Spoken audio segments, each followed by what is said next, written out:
وكنت انا مخبي ورا ديك الشجره وتنصنت لهم مساكن وخدامين تيهضروا، وصل بهم السكر الحد ديالو.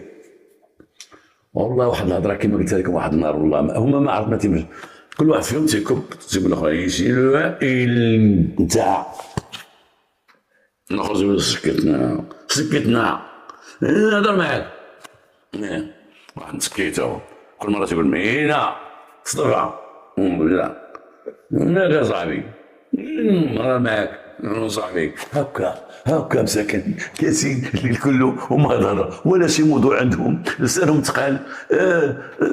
كاين اللي تيتقعد تيطيحهم تيتقعد غير بززهم تيتقعد تيقول لهم يجي شغل كنجا يجوك فيا. الله يفرض تشوفهم مساكن بزاف. حقيقه هذوك الناس خصهم يجيبوهم، خصهم يديهم شي بلاصه، خصهم يداويوهم، خصهم ياكلوهم، خصهم يشربوهم، خصهم يحيدوا لهم داكشي، ولكن ما يمكنش